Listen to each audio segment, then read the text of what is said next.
Hello viewers, welcome back to my channel Ashraful's world. কী অবস্থা সবার? আশা করছি সবাই ভালো আছো, সুস্থ আছো, সুন্দর আছো। খুব সিম্পল রান্না কিন্তু অত্যন্ত ভালো লাগে এভাবে রান্না করলে, দেখবে খুব সুস্বাদু হয়।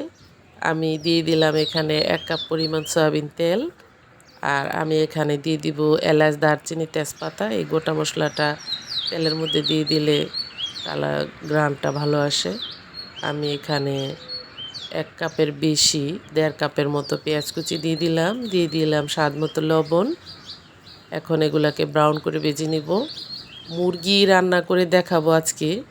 এই মুরগি এভাবে রান্না করলে অত্যন্ত ভালো লাগে। 1 টেবিল চামচ আদা রসুন বাটা দিয়ে দিলাম।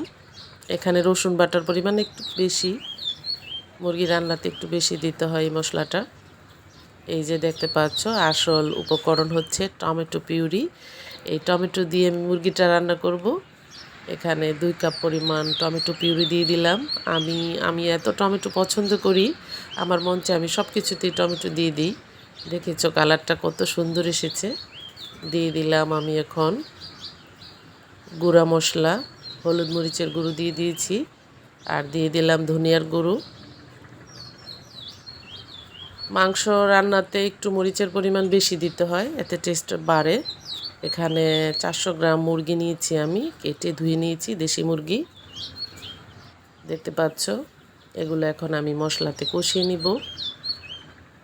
অনেকেই ভাবতে পারো যে এটা কোনো বিষয় না, কিন্তু খুব সাধারণ রান্না, কিন্তু ভালো লাগে। এভাবে টমেটো দিয়ে রান্না করলে অত্যন্ত ভালো লাগে। আর যারা মুরগি পছন্দ করো, মুরগির রেসিপি, তাদের কাছে আশা করছি ভালো লাগবে। আর ভালো লেগে থাকে একটা লাইক দিয়ে দিও প্লিজ।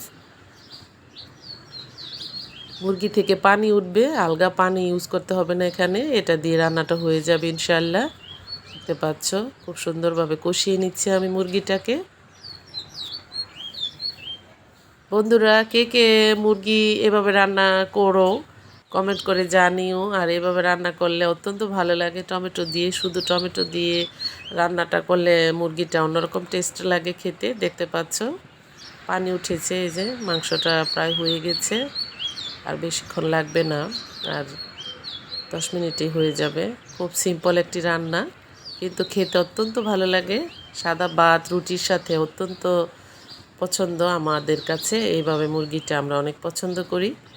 আমার মুরগি রান্নাটা প্রায় হয়ে গেছে, দেখতে পাচ্ছ। আমি এখানে সামান্য 1 কাপ পরিমাণ পানি ইউজ করেছি, যেহেতু দেশি মুরগি একটু সিদ্ধ হতে সময় লাগবে। বন্ধুরা, ভিডিওটি কেমন লেগেছে কমেন্টস করে জানিও প্লিজ। যারা নতুন বন্ধু আছো সাবস্ক্রাইব করে দিও। টালা জিরার গুঁড়ো দিয়ে দিলাম 1 টেবিল চামচ, ফ্লেভারটা ভালো আসবে। হয়ে গেছে রান্না। ভালো থেকো সবাই, আল্লাহ হাফেজ।